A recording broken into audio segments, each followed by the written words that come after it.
മുതിർന്നവരിലെ സ്വഭാവ മാറ്റങ്ങൾ അവഗണിക്കരുത്. ശാരീരിക ആരോഗ്യത്തിന് നൽകുന്ന അതേ പ്രാധാന്യം മാനസികാരോഗ്യത്തിനും നൽകേണ്ട ഒന്നാണ് ജീവിതത്തിന്റെ സായാഹ്ന വേള.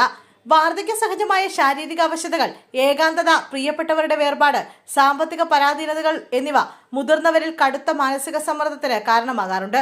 ജോലിയിൽ നിന്ന് വിരമിക്കുന്നതോടെ അനുഭവപ്പെടുന്ന ശൂന്യതാബോധം പലപ്പോഴും ഇവരെ വിഷാദ രോഗത്തിലേക്ക് വരെ നയിക്കാം. ഇത്തരത്തിലുള്ള മാനസിക സമ്മർദ്ദങ്ങൾ ശാരീരിക പ്രതിരോധ ശേഷി കുറയ്ക്കാനും ഹൃദ്രോഗം, ഉറക്കമില്ലായ്മ, ദഹന പ്രശ്നങ്ങൾ, ഓർമ്മക്കുറവ് തുടങ്ങിയ ആരോഗ്യ പ്രശ്നങ്ങൾ ഗുരുതരമാക്കാനും ഇടയാക്കുന്നു. മാനസിക സമ്മർദ്ദങ്ങളെ അതിജീവിക്കാൻ പ്രൊഫഷണൽ കൗൺസിലിംഗ് ഏറെ ഫലപ്രദമായ മാർഗമാണ്.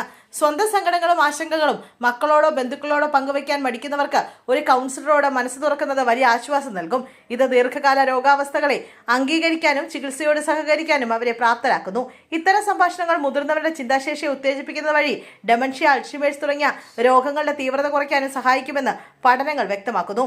വീട്ടിലെ മുതിർന്നവർ പെട്ടെന്ന് നിശബ്ദരാകുകയോ ഭക്ഷണത്തോടും വിനോദങ്ങളോടും താല്പര്യം കുറയുകയോ ചെയ്യുന്നത് ശ്രദ്ധയിൽപ്പെട്ടാൽ അത് സമ്മർദ്ദത്തിന്റെ ലക്ഷണമാകാം. വാർദ്ധക്യ സഹജമായ ഇത്തരം മാറ്റങ്ങളെ വെറും പ്രായത്തിന്റെ പ്രശ്നമായി കണ്ട് തള്ളിക്കളയാതെ കൃത്യമായ സമയത്ത് മാനസിക പിന്തുണയും പ്രൊഫഷണൽ സഹായവും ഉറപ്പാക്കേണ്ടത് അത്യാവശ്യമാണ്.